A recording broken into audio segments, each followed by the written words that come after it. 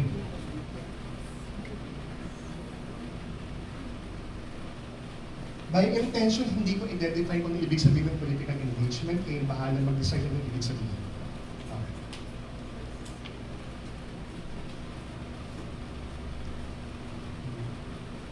Habang natin sila mag-answer.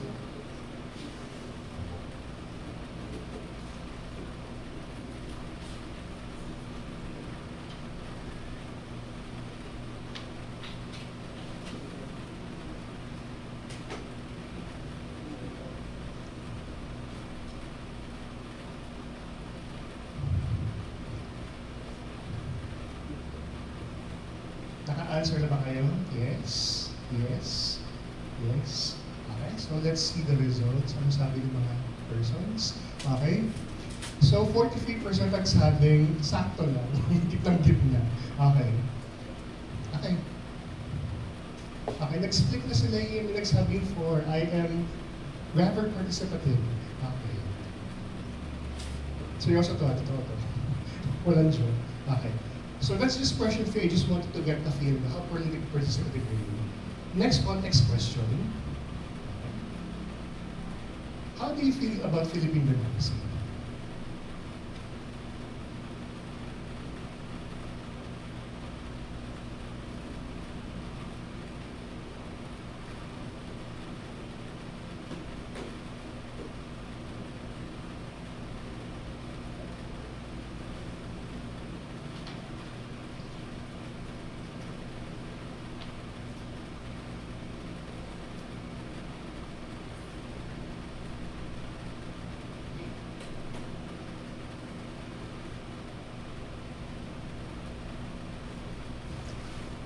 So how many responses do we have? 9,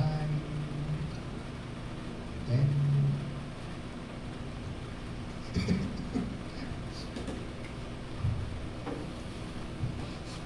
Nakikita niyo ba siya on your end? Yes. Ang sagot ninyo is likely hoo-hoo reaction. Okay. Sige. Mamaya natin i-unpack bakit ganyan yung pakiramdam ninyo na nagpa-participate ako, pero bakit parang hindi sapat sa demokrasya natin? We'll get back to that difficult question later.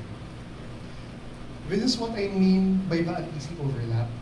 There are things we care about, but do not necessarily like. Politics being one of them.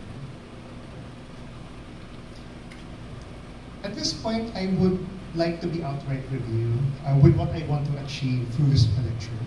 I appeal to you from 2 angles with 2 goals that I hope to accomplish.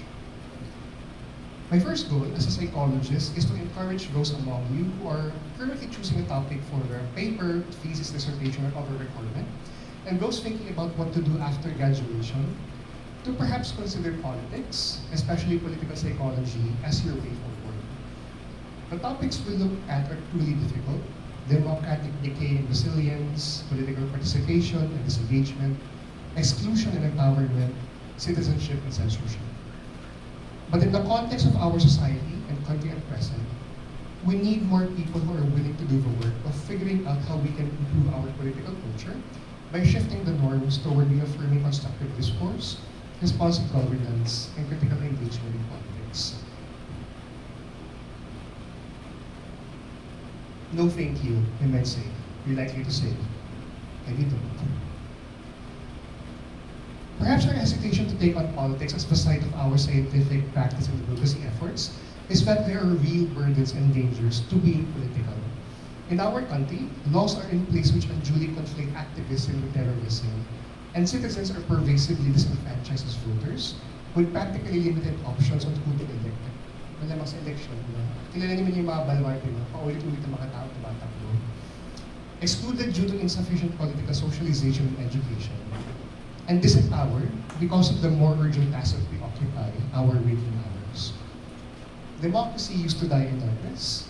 Now it is actively assaulted in broad daylight with all of us watching, not wanting, not living, not able to do much. This is the second goal. I invite all of us to make politics a conscious and chronic aspect of our daily lives. That doesn't mean automatically running for elected positions, but I get why you will make that association. Kasi tingnan ninyo, we only talk about politics as widely and passionately as we're doing right now kapag malapit na ang election. Okay. Yun actually yung reason kung bakit itong election na to ay na-schedule ng April instead of the original August. Kasi election na sa May 12. Kung hindi election, August pa ako. But here we are. Okay. What I mean is that we need to stop taking citizenship for granted. Not citizenship as your birth certificate citizenship, no? But citizenship as the practice of being involved in the political affairs of our country. Good democracies need good citizens, but being good democratic citizens can look like a lot of different things. This notion I'll get back to later. Medyo may suspense. Ano ba ibig sabihin ng good citizenship? Now I will approach these two goals by likewise telling two interconnected stories. The first story is about what research I do as a political psychologist, thus providing a roadmap of how we can study political participation. Earlier, I mentioned so many big words about democracy, no? Citizenship, empowerment, resilience, etc. So how do we go about studying these big words or big concepts of democracy?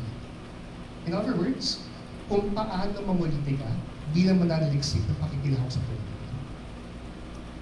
The second story is about how I ended up doing political psychology.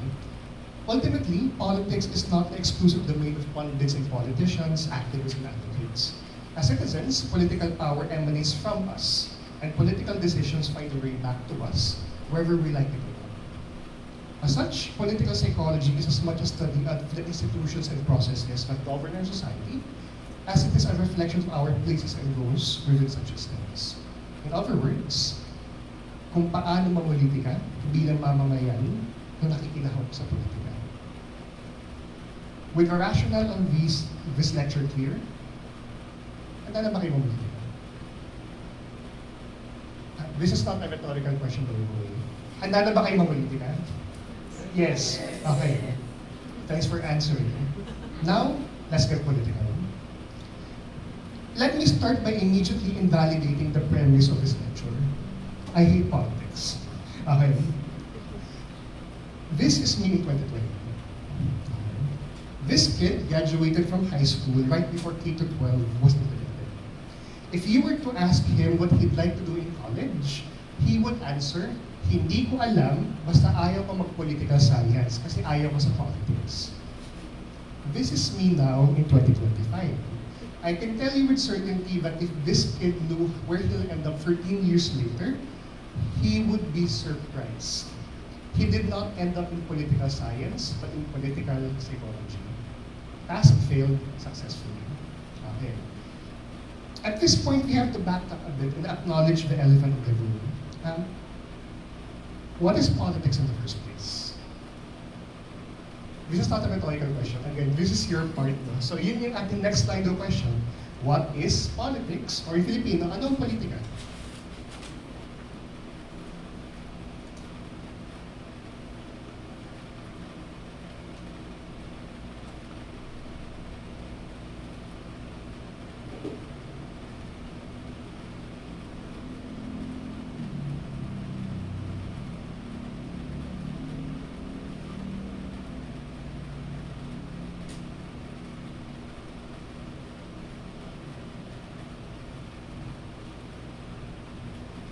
So abangan lang natin ang content. By the way, hindi pala ito essay writing competition, no? Pagandahan ng essay. Pwedeng mga short words lang, short keywords, that's fine.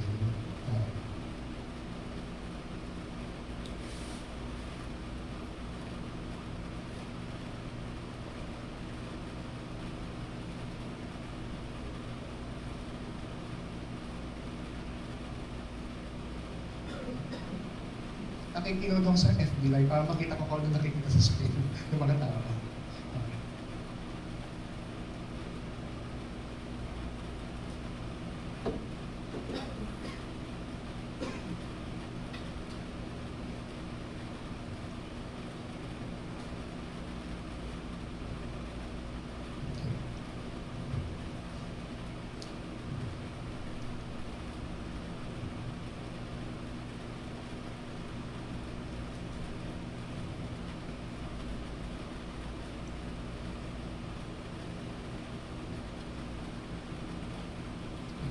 Abangan ko lang na matapos yung mga nagpe-breakfast na yun.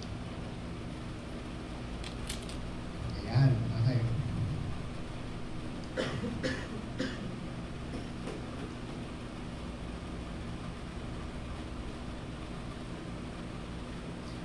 So far, na makikita ninyo kung nalagay sa tablet na to, may lumabas na word cloud na.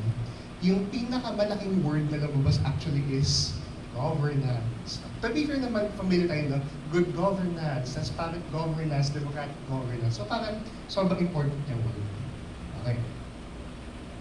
May pa citizens, polarization, kapangyarihan, people, power, pagsulong, tumuhin, partisanship, etc.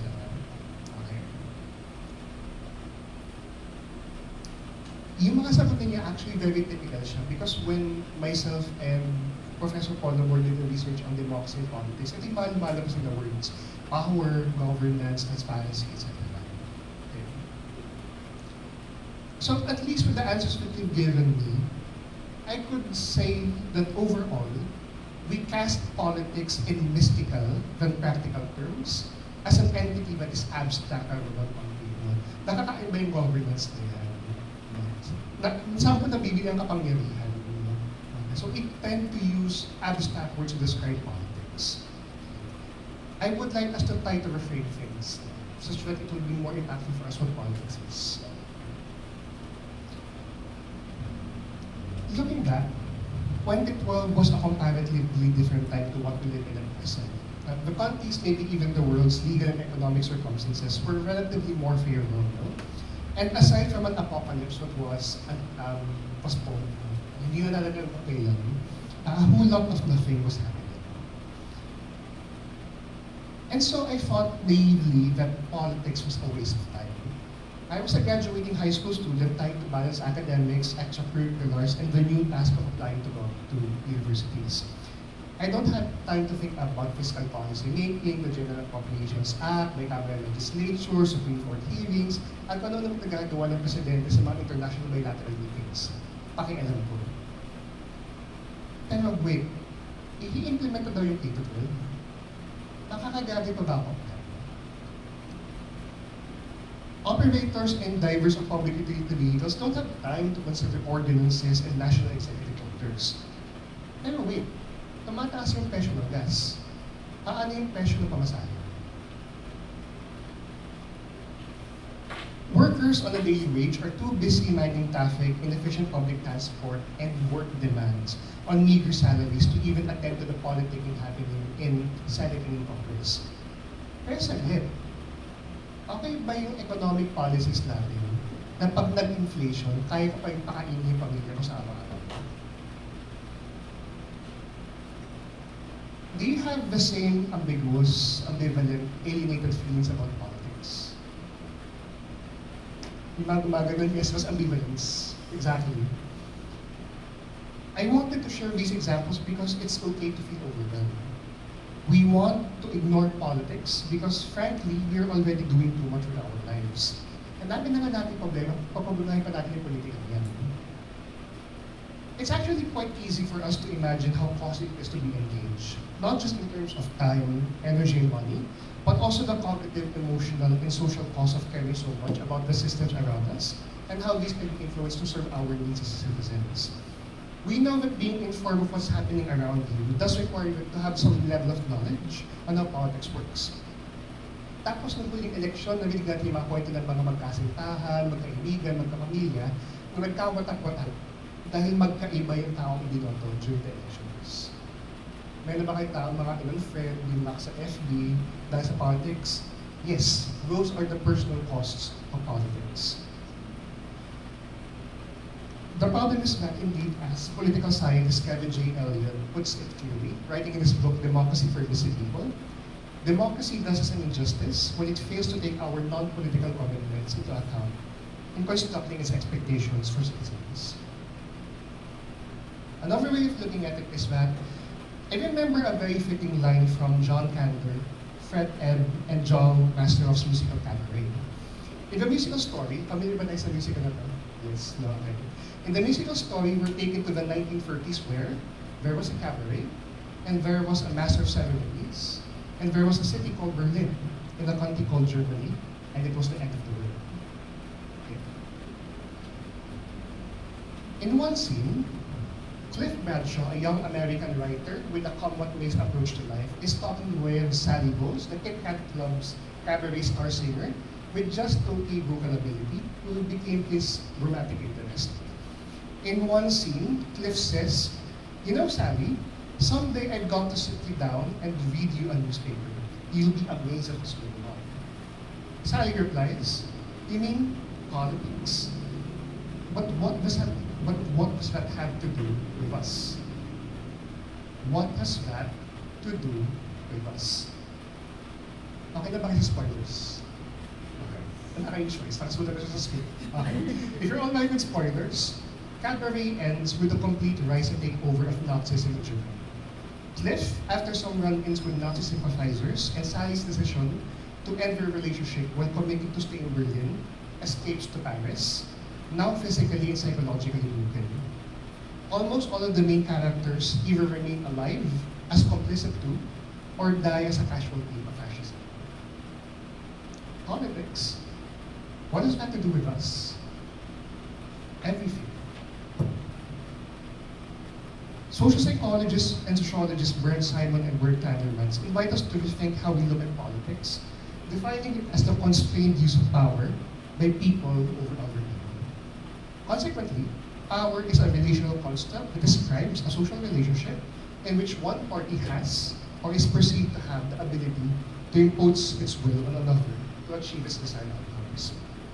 In other words, may kapangyarihan ka kung kaya mo mag-decide for yourself at may kakayahan kang i-impose yung mga tao kung ano dapat gagawin.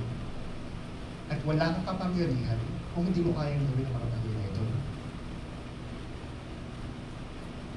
Political scientist Ethan Hirsch is more straightforward in his assertion. Politics is for power.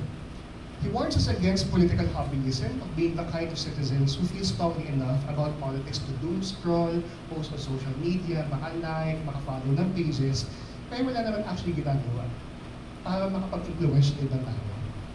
How are we going to change things if we're not willing to do the hard work of meaningfully participating in processes where power is negotiated?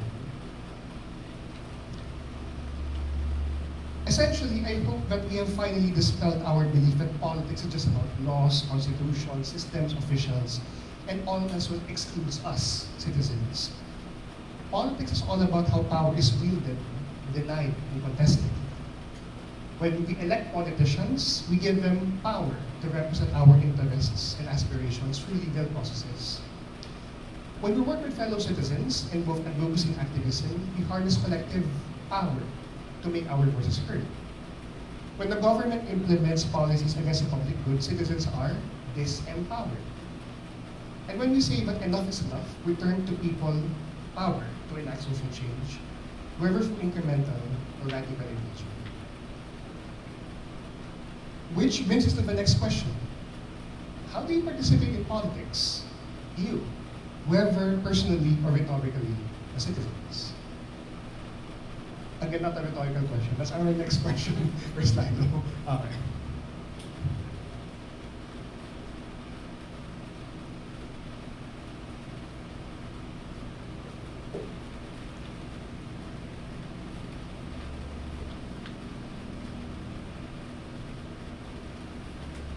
Yeah. How do you participate in politics?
voting. Yay, okay. So, voting, vote. Gusto ko yung sagot na sharing memes, no? Okay. Pwede naman talaga. Conversations, talking about it, boycotts, discussions, awareness, sharing knowledge, conversations. Okay.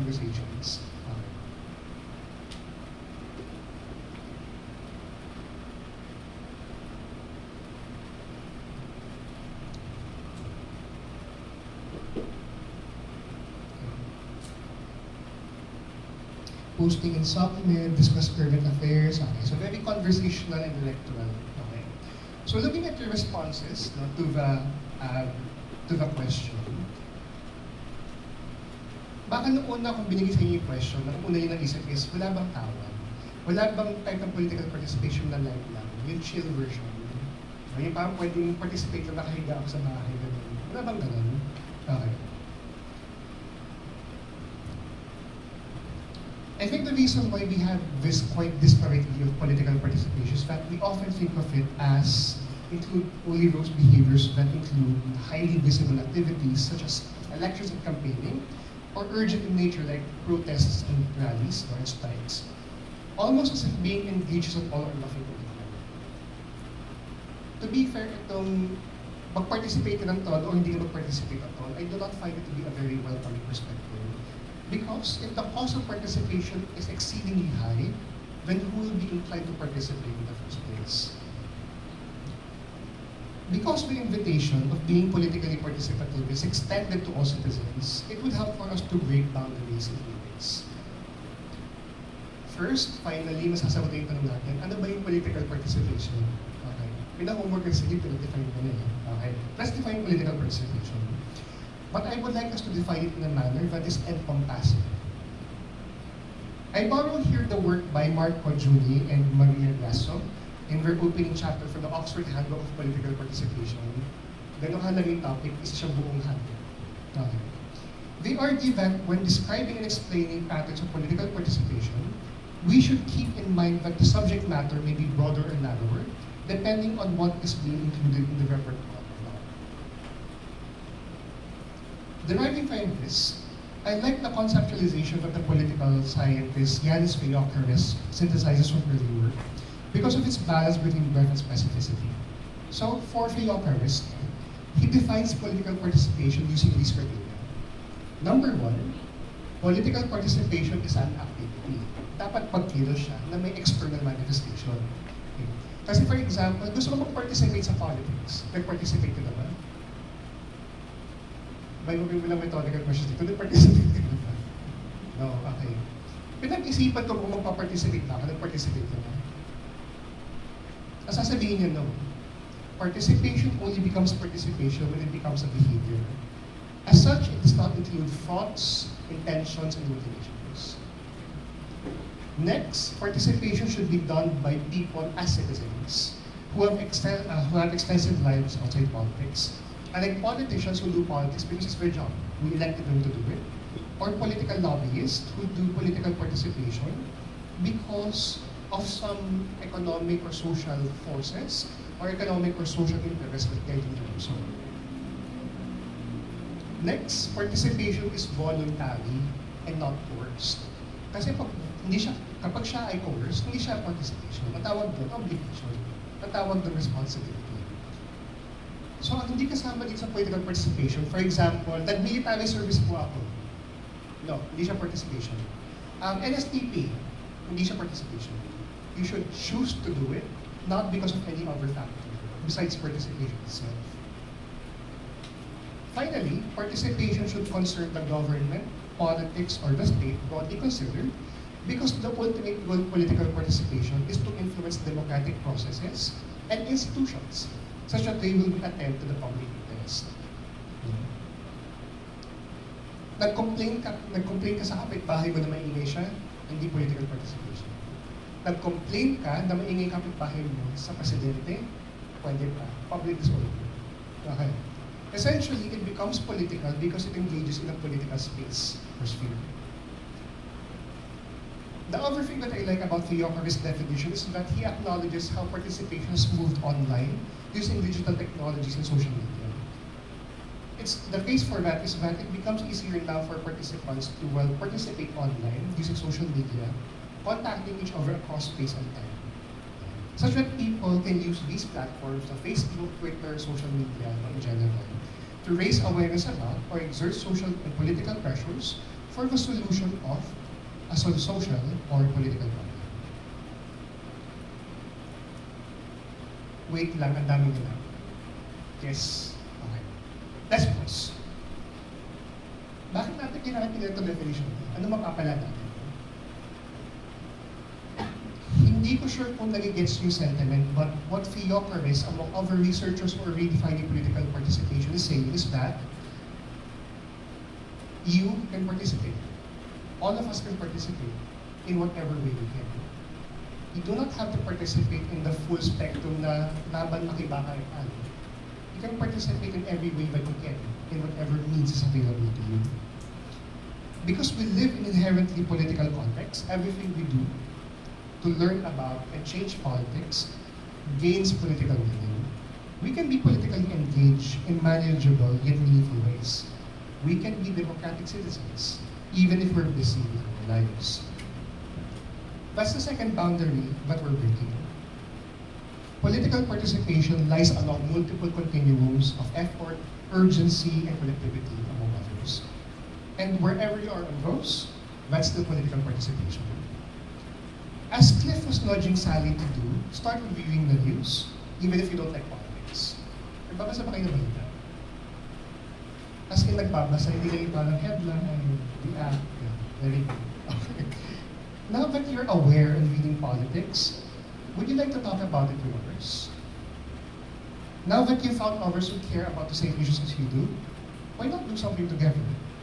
Now that you're doing politics together, wouldn't it be nice to keep the momentum going and participate in advocacies and protests that have great impact? I give this metaphor. Political participation is not a high jump where you have to take off running in order to catapult yourself off some threshold that you are barely able to reach. Instead, imagine participation as a ladder that is slowly climbed, starting with what is available, accessible, and easy for you, and then because of motivation, you slowly move up towards activities that are more demanding and involve more commitment. Political scientists Joachim Ekman and Eric Kamna, alongside so many other scholars in this division, recognize the mobilizing potential of having diverse yet interconnected forms of political participation. Indeed, the kinds of behaviors that we study tend to coalesce around four recurrent groups. Again, brief audience participation lang. If you do this type of participation, raise your hand. For those who are online, raise your reacts. Hindi ko na kung paano, pili ka na favorite yung reaction. Okay? Ready? Okay. Type 1 of participation, informational expressive participation. Do you share news, talk about politics with others, or post online about your political experiences using text, videos, or images?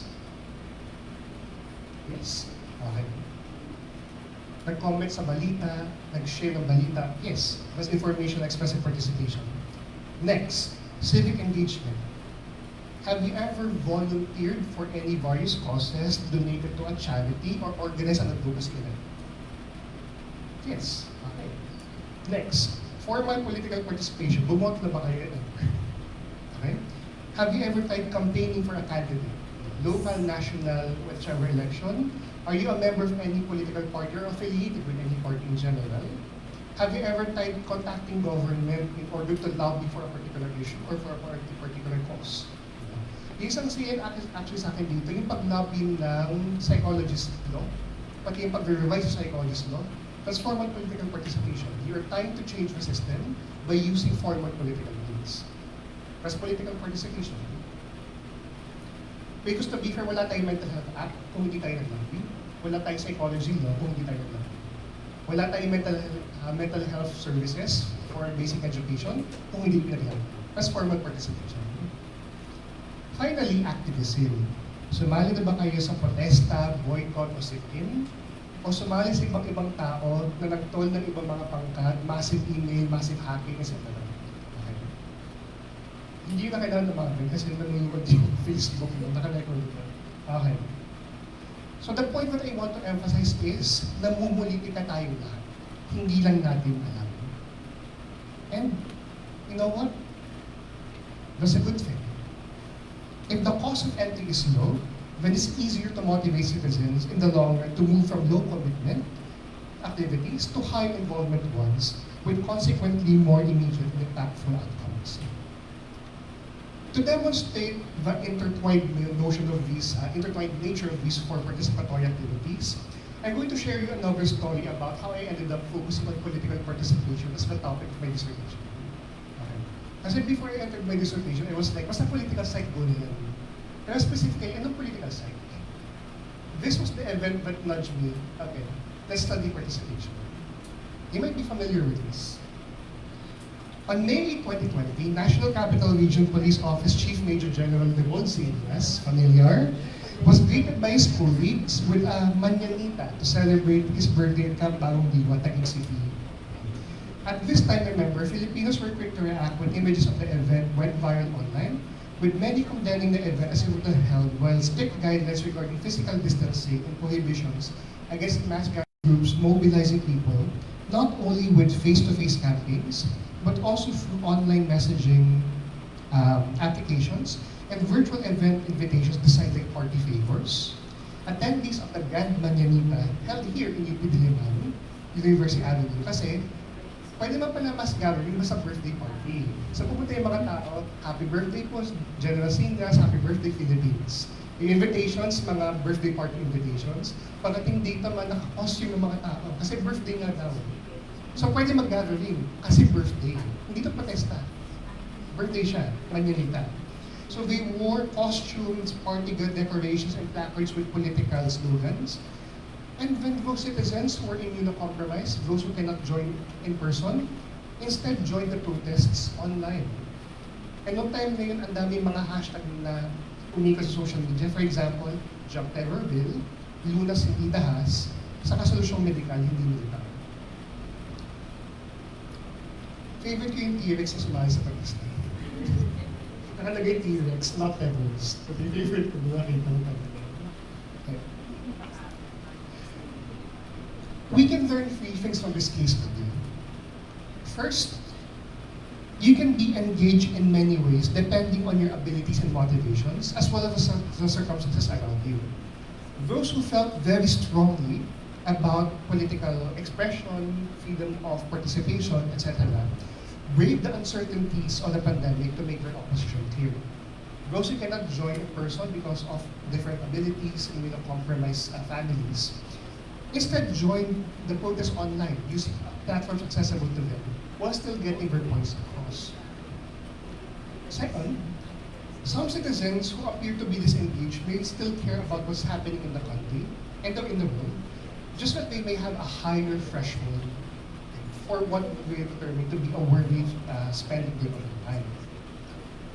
Of course, there are citizens who indeed have priorities which are not politics, and that maybe because they've lost hope that whatever we're going to do in politics will not be effective at all, we don't participate. Kasi bakit ako magpa-participate? Busy na ako. Tapos, bakit ako magpa-participate? Eh wala naman nangyayari sa bansa. Both apathy and disillusionment can be valid reasons for political disengagement, especially if these people are reflective about their reasons for not participating. Still, a positive way forward is to nudge the disengaged to become standby citizens, which includes those who are not ready to commit to participating, or those who are waiting for the right time to do something. For now, they're on the sidelines paying attention to what's happening, but may be called to spring into action when the time's needed. That's why mobilization is important. How can we ensure that all citizens have a space in political processes, regardless of how predisposed they are to participate? Third, and most important realization, Filipino humor has an ability to punch where it hurts the most, but delivered with all the love that kapwa can offer. Taken together, all of these actions reflect different phases of how we can hold on to that power we have as citizens and enact it meaningfully through political participation. There are many ways by which we can engage in politics. whether we are on standby or at the ready citizens, we have many courses of action at our disposal. All we now need is a reason to act. Alam niyo na pag nagpo-post ako, ibig sabihin, nakakita kayo doon. And that's the next question. Why do we participate in politics? What are the motivations and characteristics of those people who participate in politics? So the next question is, why do we participate in politics and who participates?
Gusto ko yung sagot niya, loud. Sino nagpa-participate? Loud. Ah.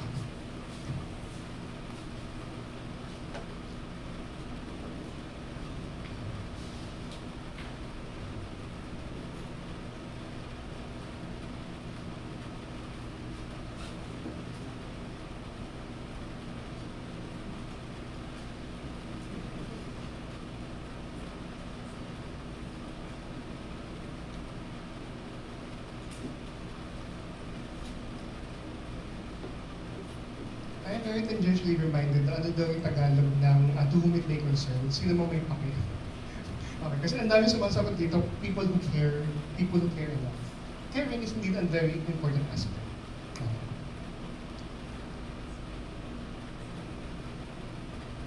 So thank you for your responses. No?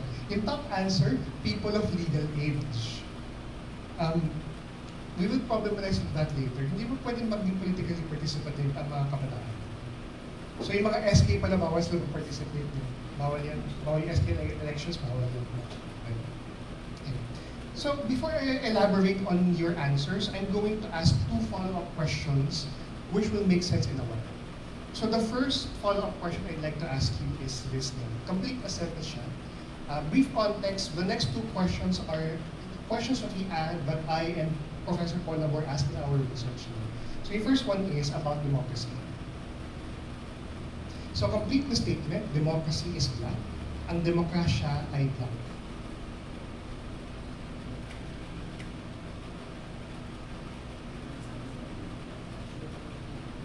Again, hindi itong essay writing, huwag kayo magano'n na. Short answers are accepted.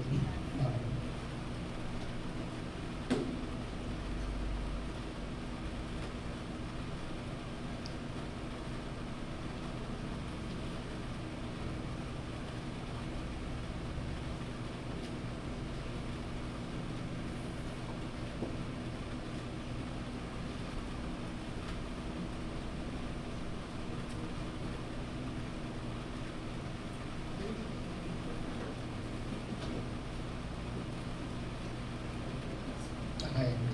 Democracy is alive, frustrating, power to the people, freedom. Okay.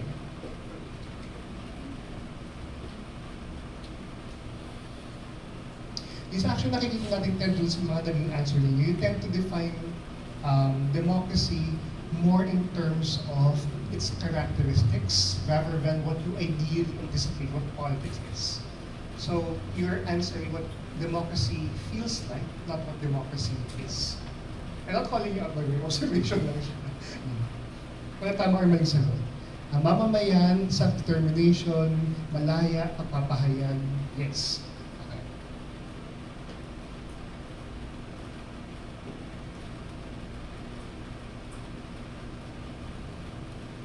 sige. So, political freedom, a state where human rights are promoted and protected. Okay. Thank you very much for your answers. Okay. I'm going to make a connection here later. We're going to move to the next question. So, complete the statement ulit siya. Hindi to projective test, by the way. Okay.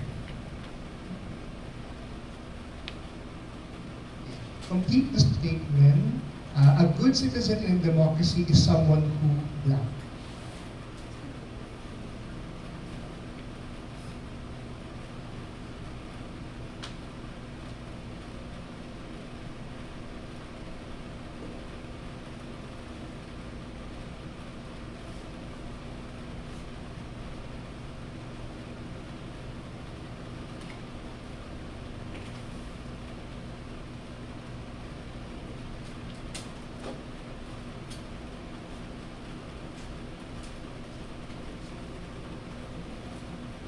Ang isang realization ko, feeling ko na prime ko na kaya kasi ito yung topic ng part ng presentation. So yung mga nasabi ko na so far, yung mga lumalabas sa sagot ko. Okay. Tama behavior, okay ba yun? Okay. A good citizen is someone who participates, respectful, empathetic, informed, criticizes, engages, okay, able to act information, upholds accountability.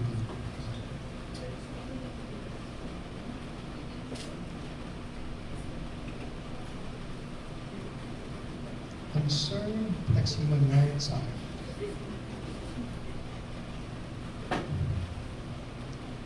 Before I proceed with the actual lecture itself, now I'm going to make a short note on your answers. Doon sa mga nakakita pa ng slide doon nila yung answers, question ko sa inyo, ito yung mga qualities ng isang mabuting mamamayan. Question, ginagawa niyo ba? Do you uphold transparency? Do you participate critically? Are you fully engaged? Sino? Okay. So kung ito yung standards ng good citizenship, mabuti ba tayo mamamayan? Sino? Yes, raise your hand. Sino mabuti mamamayan?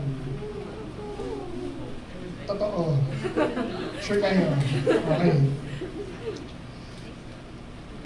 One of the conclusions actually that we had in our research is that when we ask participants these questions, participants, respondents tend to give idealistic answers which can never be fulfilled. We imagine that the good citizen is an ideal figure, someone we look up to, but someone we cannot emulate. Kasi ito yung standard natin ng good democracy. Sino ba naman tayo mga hamak na portalan dito sa lupa? Okay. So going back, napansin ninyo, who participates, someone who cares, someone who engaged, someone who's informed. What is a good citizen? Someone who participates, someone who cares, someone who empathizes. What is a good democracy? A democracy is somewhere where people have power. Okay.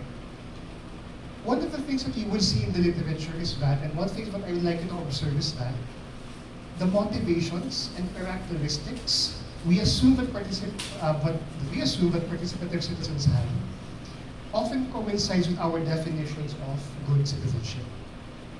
In turn, those who we deem to be a good citizen is tied to our vision of what a good democracy is.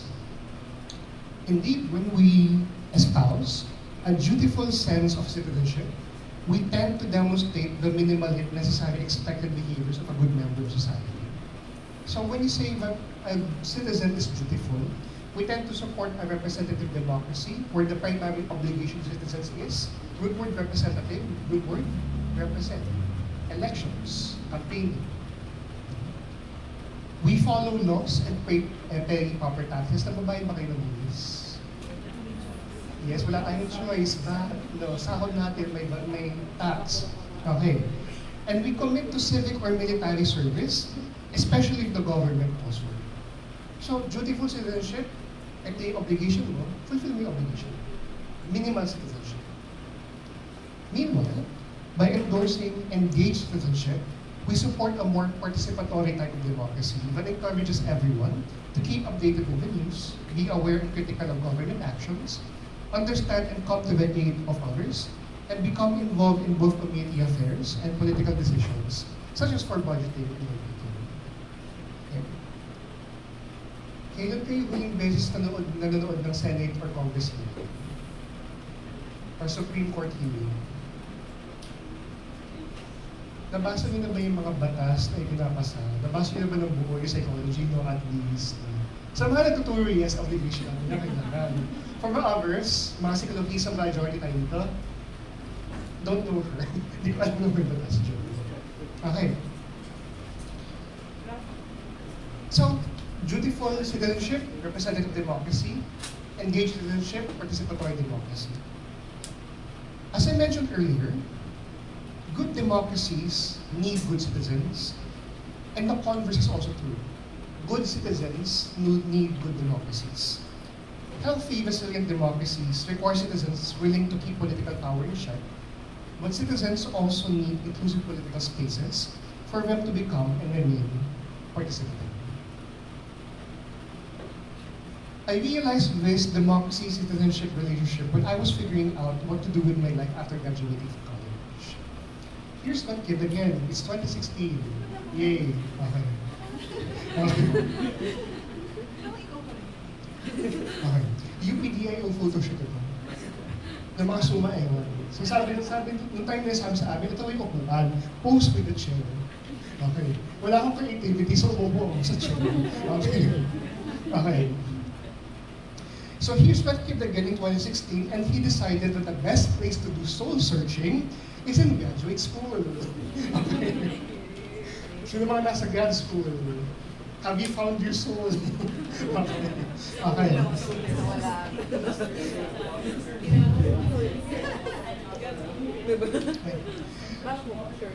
I am now in a position as a former GAD student and current GAD faculty to say that GAD school is not a place for soul searching. Look for your soul somewhere else, because if you don't, you'll have a greater chance of losing it forever instantly. Okay. I say this with all of the empathy that I can give you because I was in the same place of being confused about what to do. Literally, my grad school academic statement of purpose is one page. Ito na yun. Okay. And this statement is a collection of motherhood statements in a tense code. Such online platforms may serve as expansive basis for understanding Filipino attitudes, sentiments, and values relative to pertinent issues in the country. That is, I will study how group behaviors and interactions, along with notions of the self, are transformed in the interface between the real and digital social worlds. I'm currently in the social psychology area coordinator. If I were to read this application, I will fail the student. I will not pass with this application.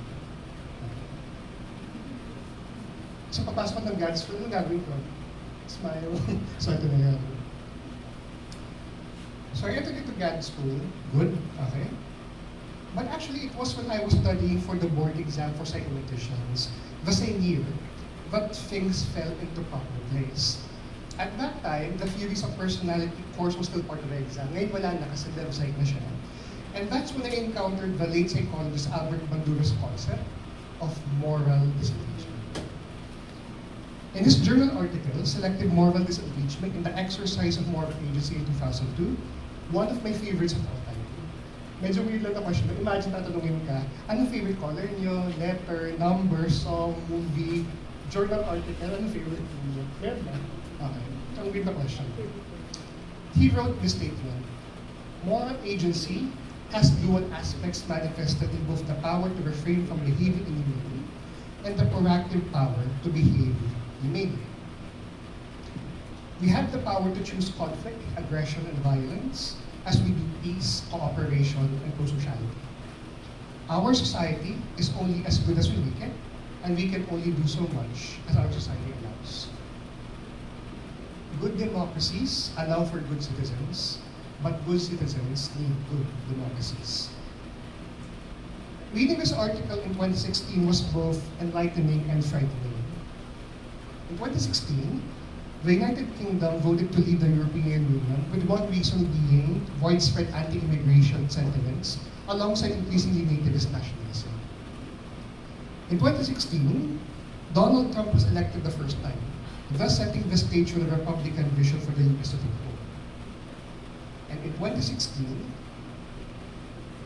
Rodrigo Duterte rose into power, from Davao City's mayor to Philippine president, riding off popular anxieties about criminality due to illegal drugs, and promising to fulfill the hopes for a country founded on law, order, and representation of the underserved long, ignored by the elitist political system, even if that entails tearing apart the democratic fabric that holds our society together.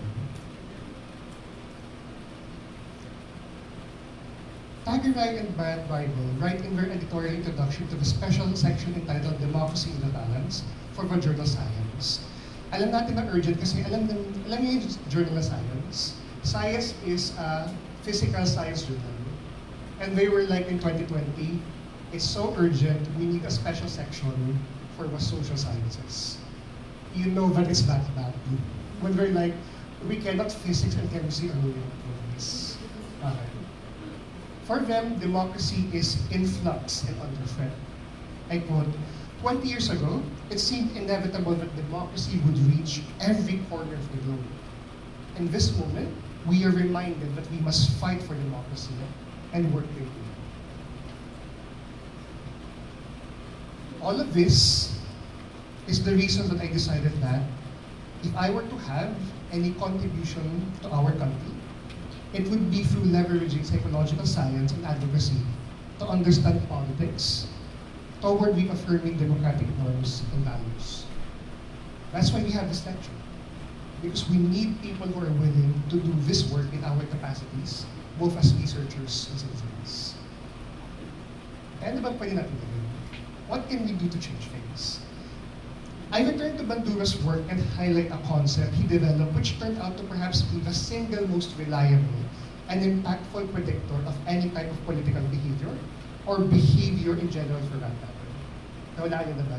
Ano yung main concept na binigay ni Bandura sa atin? Pop quiz. Takot kayo. Aside from moral agency, efficacy. Yung mga natutuwa ng sa personality dito, I'm concerned. Okay. Central to his conception of human agency is the belief that people shape in as much as they are shaped by their environment. As such, we have the power to choose what actions to take, what paths to pursue, what goals to have, what aspirations to chase, to the extent that our abilities and circumstances permit. However, there is this wide gulf between wanting something and getting something. And the bridge that allows us to cross that liminal space is efficacy. Our belief in whether we have the ability to do what we need to do in order to achieve what we aspire for. The translation into politics should be clear. Here, ito medyo slight lang na raise your hand, raise your reacts again. I'm going to ask you a few questions about efficacy, and I would like you to reflect, do I have this efficacy for myself? So there are 3 types of political efficacy. Iba't iba yung pangalan nila. I'm just going to walk you through the 3 types. First, for personal political efficacy, do I understand what's happening in politics? You can nod. You can tilt your head. Do I have what it takes to participate meaningfully in whatever way I can? Next, government political efficacy asks us, can I participate in activities that engage politicians, government officials, and political institutions? If I can, do I think that they will listen and do something? Okay. Finally, collective political efficacy. Can people find ways to work together despite the differences that divide us?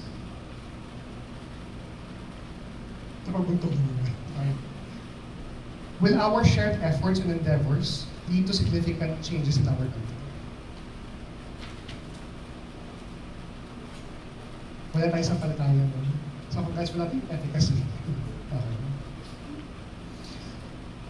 I want to reiterate that the efficacy's effect on participation is not like an on and off switch. Okay? Much like participation itself is not all or nothing. Instead, focusing on the kinds of activities that citizens engage in, or what we call the behavior-centered approach to political participation, the more that a person possesses a conducive factor, then the more that they engage in the relevant action. Here I'm going to run through a few studies that discovered efficacy's role in political participation. I would like you to list down as many people who are familiar to you as you can. First, for example, psychologists Daniel Ochoa, Eric Julian Manalastas, Makiko Deguchi, and Winifred Lewis found that in both the Philippines and Japan, the more that men believe that men can work together to combat the discrimination faced by women, all the more that they are also willing to engage in actions that realize such beliefs. Similarly, political scientist Mariel Marcarida from our friends over at Pol Sci found that greater efficacy consequently increases college students' reported self-reported news searching, sharing, and discussion with others. Finally, psychologist Maria Cecilia Gastardo Conaco and Eva Malaya Quiñones, my dissertation advisor, and inaugural Asuncion Minero Austria professorial chair recipient, likewise found that political efficacy fosters behavior such as voting, campaigning, and protesting. I'd like to tell you now, there are so many other predictors leading into equally diverse ranges of political behaviors na kung iisa-isayin natin lahat, willing ba kayo mag-overlay? Of course, hindi. So patadaanan ko lang very quickly yung iba pa mga factors. Para din may motivation ka rin na pag-uwi ninyo, i-research niya, ano pa yung iba? I-research nila. Again from Pol Sci, political scientist Francis Joseph Lee found a positive connection between Filipinos' political interest and protest engagement. A group of psychologists led by John Marco Nuco explained how feelings of anxiety surrounding the use of social media led their respondents to disengage even from low-stakes online behaviors such as posting about social and political issues. And my own dissertation linked right-wing authoritarianism of submitting to authority, securing safety through punitive control, and maintaining social traditions, with decreases in various kinds of online participation, including contacting officials and discussing politics. Guess yun naman yung point, di ba? Ang daming predictors. Many predictors, many behaviors.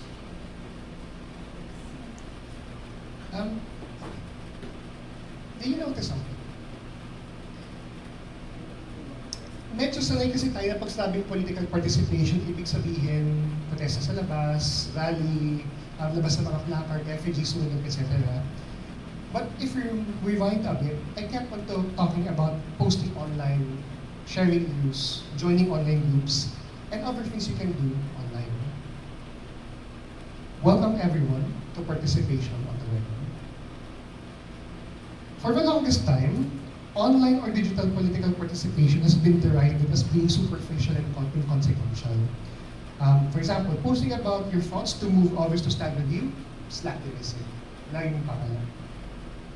Drawing attention to important issues to confront those responsible and encourage others to take action.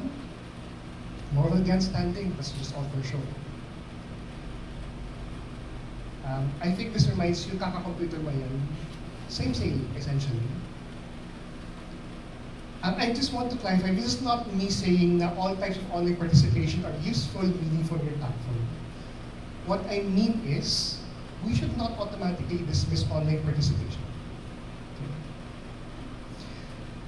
The reason why we have these particular sentiments is that we have to admit that offline or traditional participation remains the gold standard of engagement because, whether we like it or not, our government remains in the physical realm, and many citizens around the world have little to no access to online spaces. A large number of people outside a government office is a show of power. A large number of coordinated emails to a government email account is easy to believe. As communication scholars Dean Freeland, Alice Marwick, and Daniel Chrysometas, digital political activities, including low-cost ones, are a complement to, not a substitute for, their offline counterparts. Within the logic of mobilization, the notable benefit of online political activities is their ability to usher people through higher levels of commitment and effort. People can start off posting and sharing, and then joining and networking, and ultimately dual platforming and advocating. Indeed, previous studies looking at political participation from a person-centered approach suggest that there are actually 5 kinds of citizens depending on their modes of engagement. May tinatawag tayo na disengage. Ibig sabihin, online saka offline walang pakay. May tinatawag naman tayo contactors. Ibig sabihin, pag nagpa-participate sila yung mga taga-contact na, sali ka ng protest, join ka ng Facebook group. Pero pagkatapos na walang ibang gagawin. Kaya nga contactor. And we also identified 3 types of activists: offline only, online only, and hybrid. Ibig sabihin, tumatawid across both platforms. The fascinating thing is that efficacy once again takes center stage. As citizens come to believe more in their capacity to engage and understand politics, the more that they move from disengagement to online-only participation, and then finally to the use of both platforms for engagement. A crucial reason for this change in our appreciation of online political participation is contingency. Times change, and so do we. As technological affordances advance and political climate shift, our scientific and advocate approach to politics, democracy, and citizenship should likewise move forward. May akong na-discover na concept na nakakaaliw. Ang tawag sa kanila, nano-level activities. Kasi meron na tayong macro-participation, micro-participation, ano mas maliit? Nano-participation. So ano yung nano-participation? These are extensive and exhaustive use of social media for following pages, sharing media, posting information, and organizing groups, which reflect how citizens can make politics a low effort, yet still constant and impactful part of their everyday lives. Yung gusto ko ibigay na case study, there was this research in the Philippines, tapos kasagsagan ng bagyo. Tapos ang nangyari is dahil wala pa tayong magandang disaster management mapping for that particular area, ang ginawa nila, may access pa sila sa mobile data. So ang ginagawa nila, Mayor, meron po mga standard dito sa part na ito na barangay. So kaya nakakapagbigay agad ng first aid sa kanilang rescue kasi yung mga citizens mismo sa yung nagpo-post sa Facebook kung nasaan yung mga nasalita. Because of their engagement, nagkaroon ng impromptu mapping ng area. And that's how nano-participation works. Small actions taken together result in big impact. Nothing could have demonstrated this more prominently in the recent past than in March 2020, when the world suddenly had to close down and transfer online as the COVID-19 pandemic raged on. How will you take to the streets if, as actress and singer Kim Chiu put it astutely in 2020, bawal lumabas? I wanted my dissertation to focus on offline-online participation interactions when I drafted my framework in January 2021. By the time that I defended my proposal, my panel noted decisively that you cannot study offline participation if offline spaces are off limits. Citizens' active engagement in political processes and institutions is important for a resilient and well-functioning democracy. I wrote this in an article about the state of digital politics research in the Philippines. Good citizens with democracy effectively.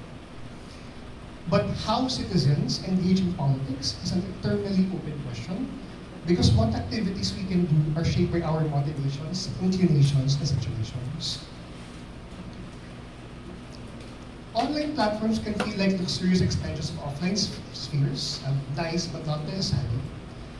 But in places where human rights and political stability are in perpetual precarity, online platforms are sanctuaries that evade state surveillance and suppression, serving as spaces for connection amid censorship and collective power amid persecution. People from other places hear their stories and their steps, because even if the revolution will not be televised, it will at least be networked. Hopefully, it is clear now that political participation is an expression of citizens' power within the political citizen systems and institutions of democracy, whether through individual or collective action, through offline or online means. With this in mind, I'd like to highlight 2 exciting lines of research on political participation, which are gaining traction recently, especially in the Philippines. So at the yung roadmap part, okay. Gusto niyo yung topic na ipopost? Ito na yan. Bigay ko na sa inyo, research niyo. A common theme between them is how most research we currently have selectively empowers some groups of citizens over others. I will go through them here quickly so you have some motivation to learn more for yourself. First, kanina sabi niyo, well, ang nagpa-participate lang ay legal age. That's ageist. You're excluding a good part of the population. First, studies typically look at majority or legal age citizens while neglecting the fact that the youth are also political agents. Socialization is an important process by which we learn the norms, roles, expectations, and responsibilities that society has for each person. Part of that is learning about good citizenship. So are we doing a good job of teaching the youth of how to be a good democratic citizens? Sino sa inyo yung youth? All of us. Okay. Young in age and young at heart. Sure. Okay. So, how do we balance dutiful obedience with critical engagement? As Rodmar, John, Neo, Eda, and colleagues argue in their research on civic engagement of Filipino youth, civic engagement is not only a facilitator of individual flourishing among youth, but also a driver of community and societal development. As young people are continually exposed to these social problems in personal and civic spaces, the resilience we cultivate becomes increasingly important in sustaining their civic engagement and well-being. The second group of studies assume a cisgender heterosexual man default when conceptualizing citizens. That means women and LGBTQ+ individuals are implicitly offered in such investigations. Indeed, United Nations Sustainable Sustainable Development Goal 5, achieving gender equality and empower all women and girls, includes targets on increasing gender parity in government, ensuring that women are fairly represented in political decision-making, both as citizens and as elected officials. Spoiler alert, the world is nowhere near achieving gender equality in political representation. Similarly, in the absence of nationwide policies that protect individuals from SOGI-based discrimination, offline spaces can be unwelcoming, if not outrightly hostile to LGBTQ+ Filipinos. Therefore, online environments can provide more inclusive points of entry into politics. As communication scholar Cheryl Ruth Soriano presents in her analysis of the use of social media for LGBTQ+ political campaigns, cyberqueer spaces are constituted as points of resistance against the dominant assumption of heteronormativity.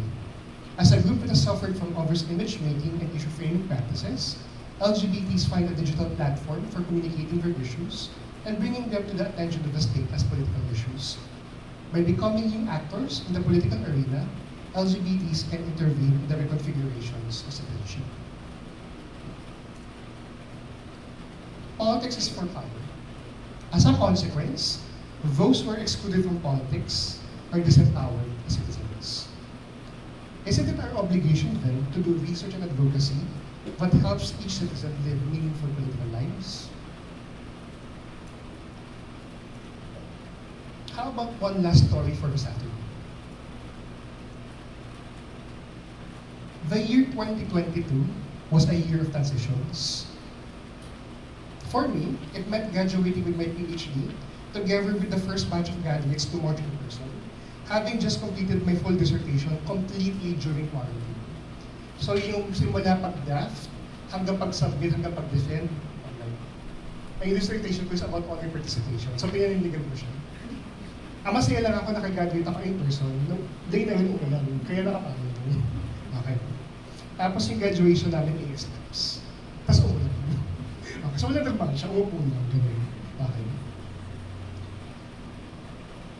For Filipinos, 36 years after pushing Ferdinand Marcos Sr. out of the presidency, they would vote his son into the same seat of power. In the lead up to the 2022 elections, I received many, pwede po ba kayo maging speaker, panelist, resource person po on psychology, politics, elections, invitations. Holding on to my advocacy of making psychology relevant to the political, I ended up saying yes to a lot of them. That's the same reason why you're listening to this lecture right now. That's also how I ended up saying yes to the same things leading to the midterm elections this year. Looking back, I realized that I agreed to these invitations because of my belief that by learning about politics, we understand, and by understanding, we change. But maybe another reason is that by learning and understanding politics, we come to terms with how difficult it is to change things at all. I found the post I wrote on Facebook after voting on the 9th of May 2022. Madaling pag-aralan at pag-usapan ng politika kung parang tagalabas ang ente mo. Pero ibang klase pangangamba ang mabuhay sa gitna mismo ng politika nito. this is where we are. Psychology is us studying ourselves. We are the subject in as much as we are the administrators of our investigations. And political psychology is looking into a mirror that magnifies all the successes and shamefulness, all the stabilities and obstinacies, all the consonances and contradictions, all the anxieties and aspirations of our nation. And that's what political psychology offers us, scientists and citizens. Not necessarily a way to change systems wholesale, but a way to change people's minds. Not a means to understand politics alone, but also to understand ourselves and each other. Democracy, founded on deliberation, requires that citizens talk to each other, even if we disagree. If you will, let's add to it. Democracy, founded on respect for fellow persons, requires that citizens listen to each other, even if we find it hard to do so. I want to close with timely words written by the late Pope Francis from his 2020 encyclical Fratelli Tutti on fraternity and social friendship. This charity, which is the spiritual heart of politics, is always a preferential love shown to those in greatest need. It undergirds everything we do on their behalf. Only a gaze transformed by charity can enable the dignity of others to be recognized and, as a consequence, the poor to be acknowledged and valued in their dignity, respected in their identity and culture, and thus truly integrated into society. That gaze is at the heart of the authentic spirit of politics. What are needed are new pathways of self-expression and participation in society. New pathways, you say? Well, political psychology can help with that. So, kayo, paano kayo namumulitika bilang mananaliksik ng pamamayan? Thank you everyone, and good afternoon.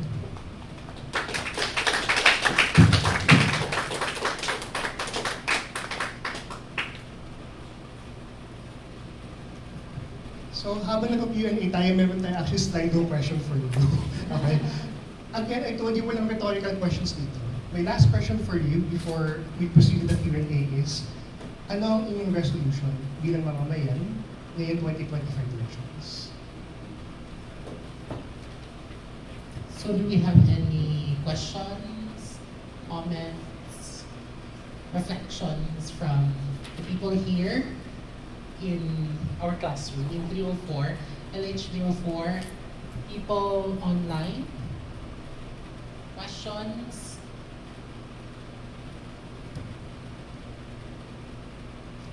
Questions, people?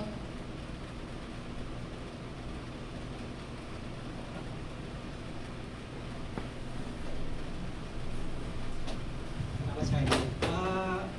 So yung question ko, kanina sinabi mo parang yung isang importante ay palawakin niya natin yung tingin sa politika. Para to a certain extent, nabuwag yung mga inisip natin barriers to political participation. Pero kung titingnan natin at yung sentro nito ay yung paniniwala natin na may visa yung political purpose. Pero pinagtutunan pa rin kasi natin at makikita kung paano tinutunan ng mga tao sa audience yung pagkakaiba ng iba't ibang mga forma ng political efficacy from the personal to government and then collective. Yun siguro yung isang malaking hamon. Kasi, di ba, so yung politics kasi sabi mo hindi lang siya sa government. Pero, kung titingnan natin, the politics that matter ay yung kakayanan natin o yung paniniwala natin na maka-impluwensya na may kinalaman sa gobyerno. Pero, ito din yung malaki yung mahirap na gawin. So yun yung isa. Kaya sa kasaysayan at kultura natin, always yung taong bayan, ang tingin niya sa politika, dahil nire-represent ito yung pamahalaan, tagalabas tayo, di ba? Kaya yung politics sa Pilipinas, no, lalo na may kinalaman sa pamahalaan, ay isang palabas, no, spectacle. No? Tapos tayo kung mamamayan ay audience, no, at nanonood talaga tayo. No? So, ganun pa rin siya ngayon, no?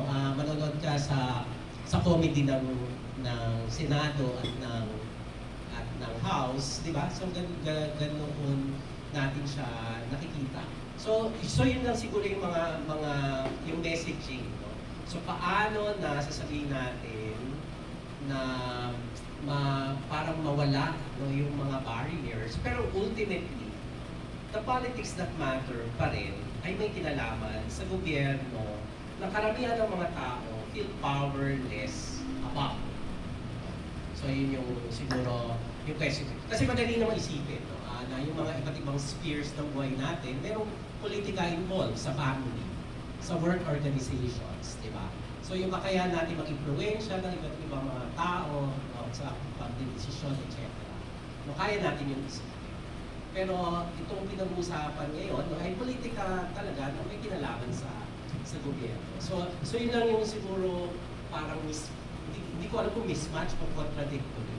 Yung parang gusto nating dumali, pero in reality, hindi siya ganun kadali dahil yung gobyerno yung sa atin. So, ano yung thoughts mo? Actually, sir, yung dahilan kung bakit ito na-raise na gano'n yung logic kasi noong unang pinag-aaralan yung political participation, automatic, actually exclusive talaga siya. Political participation is formal political participation. Activism, hindi yung participation. Deliberation of political communication, pakikipag-usap, hindi yung participation. Ang participation lang ay pagboto at lahat ng liibat sa partido.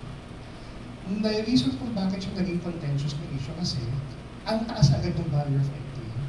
Nung lumalabas na yung mga fervor research down nila, nakita na bakit wala nagpa-participate. Kasi automatic, very mystical, very distant yung tao doon sa issue ng politika. Eventually, ang ginawa ng mga researchers in political science, etc. is, wait lang, kung gusto natin mapalawag yung participation ng mga tao, i-redefine muna natin, palawakin yung scope na ano ba yung political participation in the first place. Doon nag-emerge actually yung communicative participation, pakikipagtalas-tasan. Doon nag-emerge yung pagpasok ng civic engagement into the political space. Kasi, ang isang perception din is, ang dami actually natin ginagawang activity na civic engagement, pero actually, whether we like it or not, whether positive or negative, ay humahalili sa formal political processes. Naalala ko yung isang nangyari actually na discussion namin yung nag-defend ako ng dissertation is, ang Homeowners Association ba ay political participation? Yung umuupo ka sa mga meetings ng inyong local community. Noong una kong sinabi, ang sagot ko is hindi yan political participation kasi local community mo lang yan. Pero nung binabasa ko yung research on political campaigning, on grassroots electorate politics, pagdating naman sa vote buying and elections, lumalabas na wait lang, pati lahat ng civic engagement ay nagiging recourse o recurso na pakikilaw sa politika. So yun yung unang dynamic is, kaya ako pinagagalingan na palawakin yung scope ng political participation is number one, paano ba natin mahihikayat yung mga tao na pumasok in the first place? Kasi sir, pinagagalingan ng ating question is, kung ito agad yung ating target, wala na agad papasok. Yun yung first issue. Pero, kung bumabalik pa tayo is, politics is for power. Ibig sabihin, ang issue ng politika ay issue ng kapangyarihan at saan ba nakaseto ang kapangyarihan sa lipunan.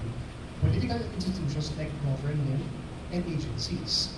So, pag nakapasok na yung mga tao, paano natin sila ma-engage in formal political campaigning? Dito actually pumasok yung mga kwento ng 2022 saka 2016 elections, grassroots campaigning. Bahay sa bahay, nagbabahay-bahay ng mga tao. Never actually have we seen, perhaps in recent history, bakit ang engage ng mga tao sa pagpasok sa mga rally, pagsama sa mga iba't ibang electoral campaigns.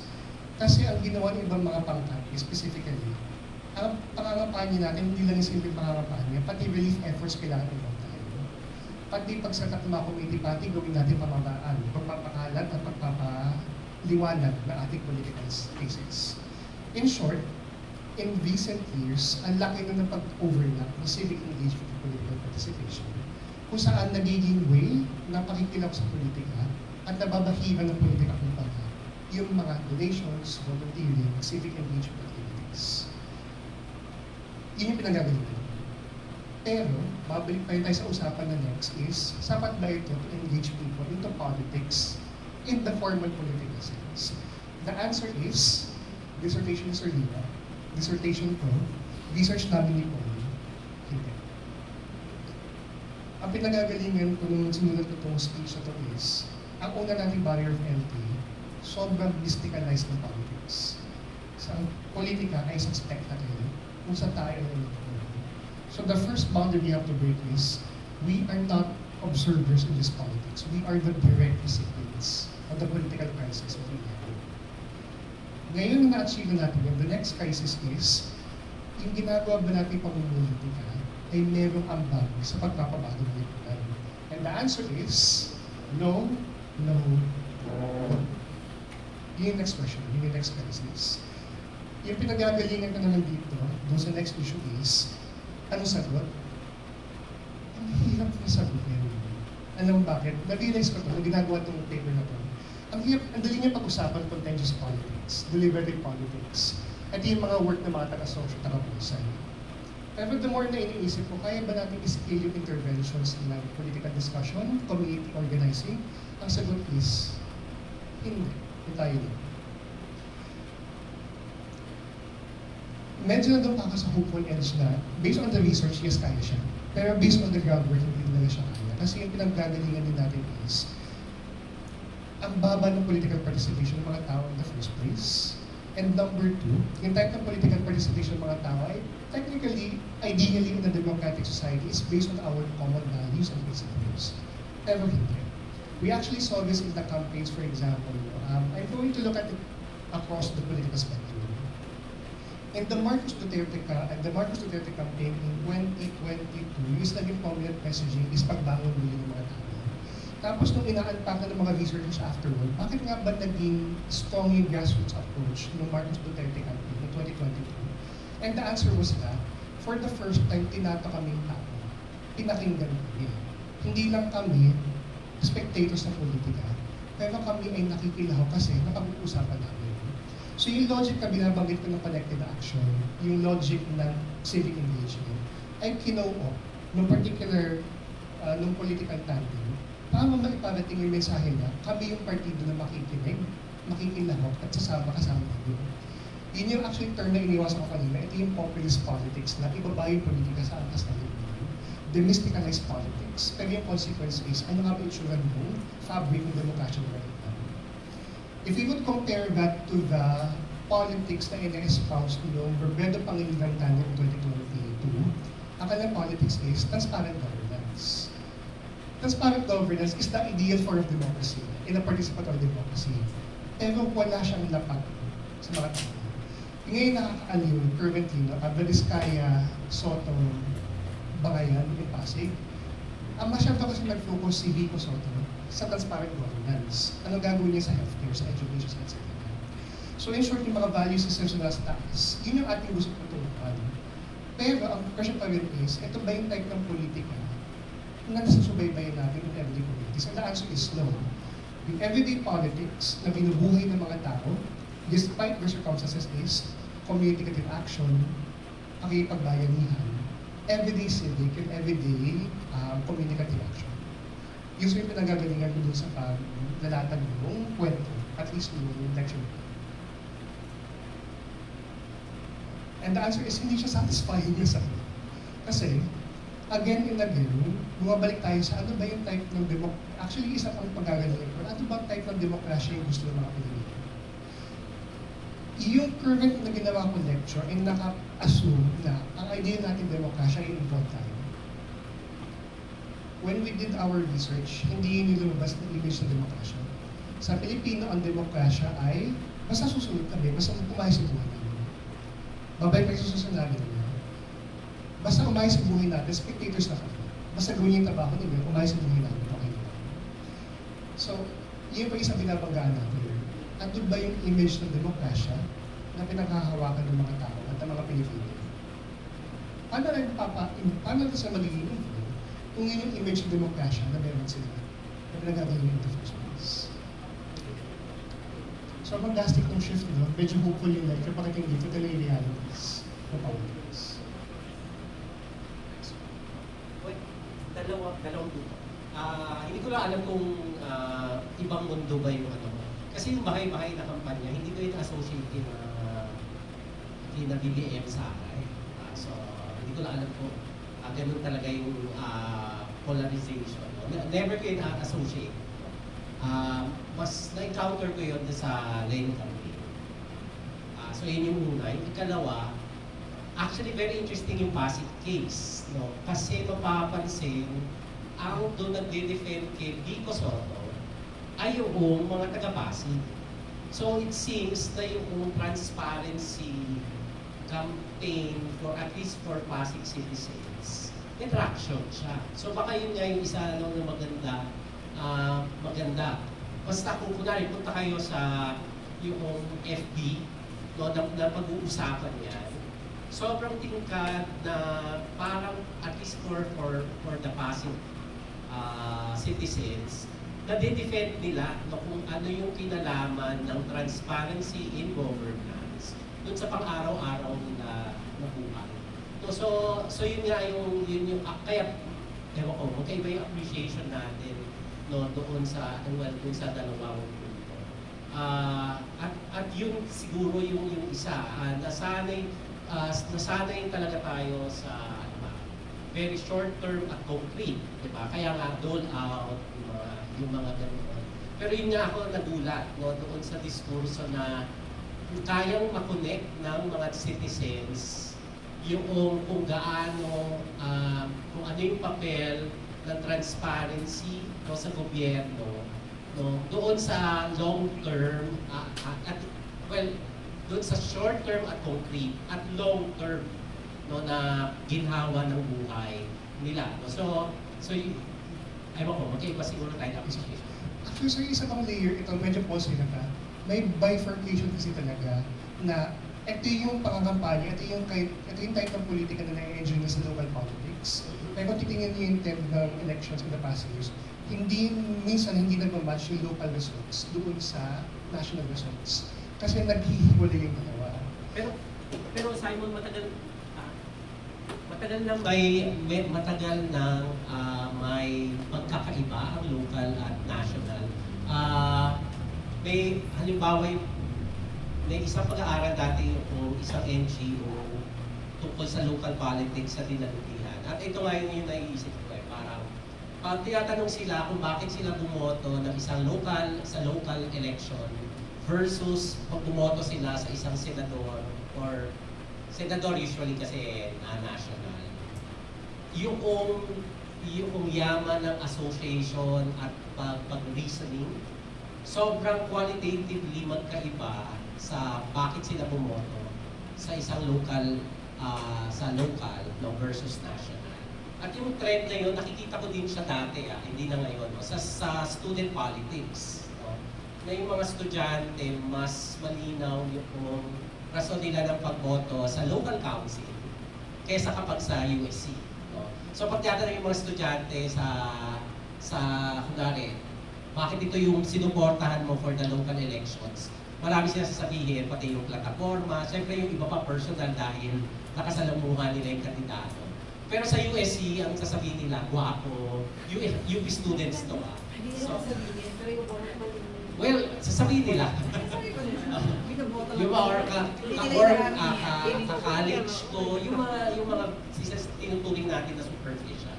Pag kinumpare din ito doon sa results nito, ganun din sila. Kunwari, binoto ko si Ramos pa yata yung time na yun. Pero may SM pa sa. Yung itsura niya kasi sa campaign poster mukha siyang nakakaawa. So binoto ko siya.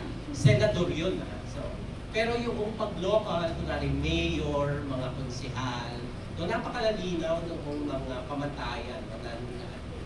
So, dati meron na talagang gano'n. Meron na talaga tayo iba. At ako mas na-frame ko siya doon sa loob at labas, di ba? So dahil yung local mas loob, no, mas may pakialam tayo doon. Yung national government ay nasa labas, no? Hindi nga natin alam kung ano ba yung ginagawa ng isang senador, no? Hindi, di ba? Hindi yun ma-express. Pero alam nila kung ano yung ginagawa ng isang mayor. So baka may ganun din. At feeling ko, hanggat ang national government para sa atin ay nasa labas. Di ba? Ganun talaga yung magiging political participation natin. Kaya nga sinasabi ko, di ba? Bakit kapag sa barangay yung mga town meeting, town hall, yung mga ganyan, pumupunta yung mga tao. Kasi nandoon yung everyday democracy. No, kung yun yung hinahanap mo. Nandoon yun, nasa local, no, yung everyday democracy. Pero alam natin na napakalakas talaga ng national. No? Malakas din pala yung national. No? Ngayon hindi ko naaalam kung paano yung trends kasi dati talaga ang national naliligaw sa local. Hindi ko na alam hanggang pa rin ngayon ba. Kasi ngayon parang ang tingin ko baliktad na talagang nagkaano na sila sa kung ano yung national. No? Hindi ko lang. Actually, sa isang metaphor na nakita ko, kasi di ba SB loob na ras, isang metaphor na nakita ko at least doon sa mga ginagawa ng mga socialist sa political scientists, lapit sa kalayo. Na kapag ito kasing politika sa local, malapit sa puso ng mga tao, so mayaman talaga yung conceptualization na, ito yung binagay ko kanina description na, kapag local elections, concrete yung ating visualization ng politika. Ibig sabihin, ano yung mga magiging ambag, ano yung ipanlalaman, ano yung mga magiging benepisyo o ganansya na makukuha ko sa pagkaya sa mga tao dito. Kaya sa atin clear na, ito yung palaging joke na, ay si Mayor darating, si Governor darating, ano pwede natin magawa para makuha natin yung gusto. Kasi sila in charge dun sa local political power. So in short, malapit sa mga tao na kailangan natin gumawa ng proper decisions kasi immediate yung balik sa atin nung ibubot na. Lapit. Yung national elections at yung national positions ang layo. Kasi ano ba yung primary obligations? Lawmaking, decision-making, international representation, malayo siya sa conceptualization ng mga tao at malayo din siya dun sa ating papakahulugan. Ano ba yung obligation ko? So, tingin na nag-overlap lang ito, lapit at loob, layo at labas, magkaiba lang yung terms sa ginagamit. Pero isang implication is gaano nga kayaman at kalalim din yung ating conceptualization ng politika doon sa magkaibang atas. Yun yung isang particular factor kung bakit makikita natin na minsan, bakit parang mas nag-a-align sa participatory democracy yung local kaysa sa national. Kasi yung mga tao, mas may immediate na returns at may mas long-term na implication yung local elections. Yung national elections, medyo mas volatile yung mga political issues na nagagawa sa national levels. We have time for one or two more questions. Siguro yung saan baka pwede ka na mag-comment about dun sa, kasi parang binanggit mo kanina yung tungkol doon sa parang making the burden of political participation. Right? Pero yung naiisip ko kasi parang parang pag nagre-reflect ako dun sa yung mga tinanong mo kanina kung kailan nagpa-participate. Baka pwede ka mag-comment about dun sa emotional labor na involved doon sa sustained political participation. Yun isa, parang kaugnay nun. Kasi for some groups talaga, parang wala silang choice kung hindi maging bahagi ng politics. Kasi meron silang kailangang paglaban. Yung hinihintay ko actually eksena ay yung sa Enola Holmes, yung parang part doon na parang, ano yun yung parang sinabi niya, parang hindi ako interesado sa politika, parang sumagot yung babae na parang, kasi hindi ka naman apektado. So parang, for some groups, yung nabagi mo kanina, women, LGBT, ano talaga, parang sobrang personal sa kanila nung laban. And minsan sobrang nakakapagod rin niya kasi meron talagang emotion na involved yung pag-participate. Hindi siya as simple as, di ba, parang gagawin mo yung trabaho mo. Kasi meron parang, kumbaga directly affected na. So, sa'yo, baka pwede ka mag-comment about it. Medyo pa sa akin ito sa binabanggit ko kanina. Hindi ka lang binanggit yung pangalan, civic voluntarism model. Kasi sabi ng research is, at ayun, actually nakikita din natin sa iba't ibang kwento ng mga tao. Yung iba, kaya mas engaged talaga sa politika kasi merong personal na ganas o kabalasan dun sa mga issue na pinapapalooban. Yun yung binabanggit ko yung kanina na, sasabihin ko for example, for me, mabilis sa akin ang maging spectator na ng politika kasi ito ay abstract lang. But for some people na ang kanilang buhay ay sila mismo yung nasa receiving end ng oppression, receiving end ng discrimination, hindi ba hypothetical? Ito ay pang-araw-araw na pag-iis, pang-araw-araw na buhay. yun yung sinasabi din natin na kaya actually na mahalaga mabanggit at mahalaga na kaya kung din magiging yung work nila Magdani at Joya na paano ba natin i-offload yung bigat ng trabaho ng personalized politics through allyship and through collectivity of action. Kasi isa pang kailangan natin ma-realize is hindi natin kaya maging political every moment of our lives. Pero unfortunately, hindi lahat ng tao may kakayahan na mag-disengage from politics. Kasi yung buhay nila ay political by very nature. So yung isang nagiging course of action is how do we collectivize participation? Kaya nga medyo nalimu ako ng tinanong ko kaya ba natin magtrabaho na sama-sama? So the thing is, medyo hindi. Kasi may mga issue na kailangan na collectivize yung participation. Kaya nga, binabanggit ko yung kanina na sana yung natasisip pala kanina na ang daming forms of participation na nakataon palagi sa individual activity. When in fact, mahalaga ang collective participation. For example, pagpapalakas ng mga political parties, pagpapalakas ng mga political groups na kayang isulong yung collective efforts at endeavor sa mga tao. Siguro i-connect ko siya na, kaya medyo nakakatakot yung nangyayari pagbagsak ng political participation at visibility ng mga political parties. Sa UP, familiar sa ating itong case, nag-disappear yung mga partido. Hindi man tayo sumang-ayon sa partido yun, kaya nakakatakot kasi ang point ng political parties at political groups ay paano ba natin i-distribute yung bigat ng pakikilahok at pakikibaka sa hindi na nag-iisang tao. Kailangan nyo na mga kasama. So kung nawawala na yung partido, kanya-kanya na naman tayo. So, doon tayo babalik sa question, then how do we build communities?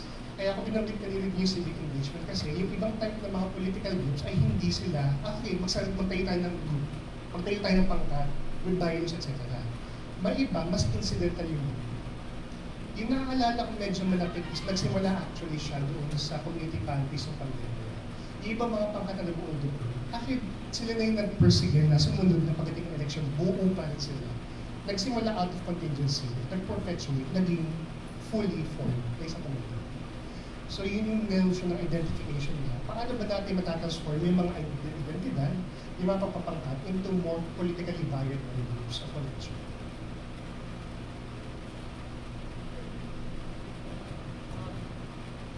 I think baka meron pang questions, comments. If there are none, we'd like to give a round of applause to Dr. Wonderful talk. So, in order to formally appreciate and value his contribution in this particular event, his AMA lecture, we'd like to call on our chairperson again, Sir J. Akad, in order to read and award the certificate for Dr. Reyes.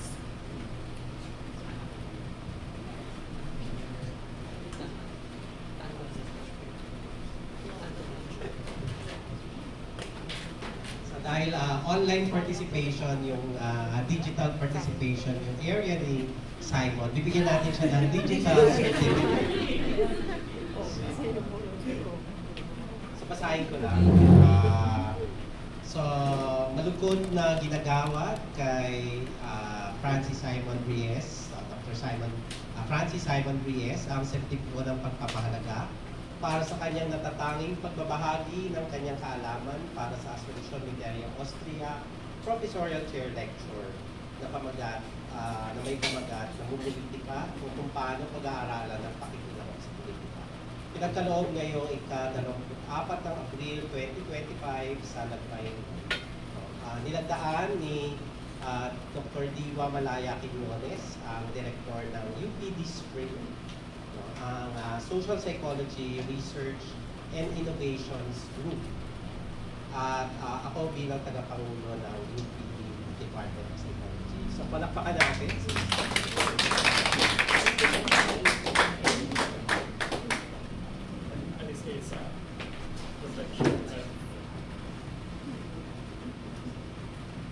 Ay, salamat.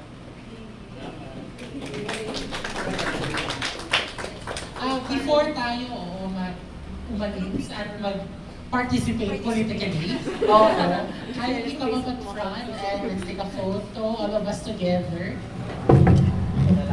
Just the front. Naka-Simon. Kaya mo ibalik to the first slide. First Or slide. next slide, actually. Second slide ay title slide ulit.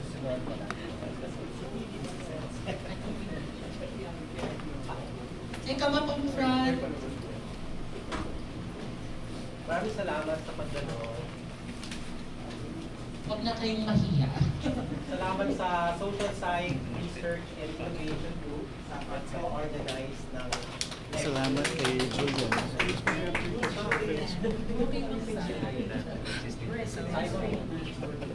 Oo nga. Sir, do you want an iPhone? Sabihan mo po. Pwede mo tanungan. Sorry.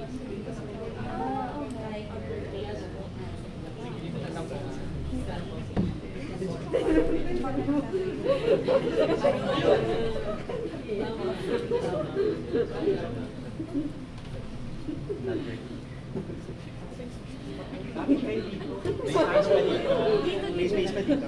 So kindly distribute yourselves so that we are balanced politically. Baka pwede dun sa... Sa'yo naman ako.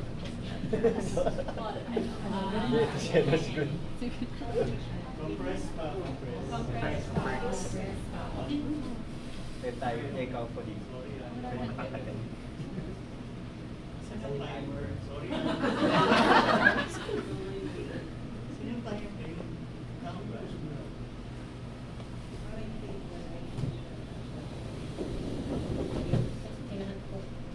Technical difficulties. Sorry, hindi ko alam yung timer. Nakakalam mo. iPhone people.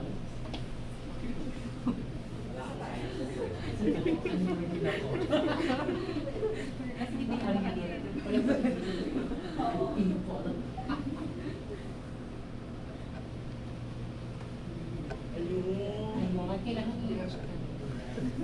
Go on. 5 seconds. Okay. So free na. Sir, saan ka tatakbo, sir? Wait, dito ka, sir.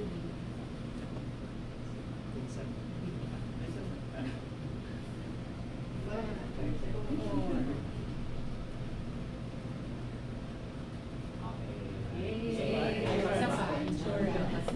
Safety.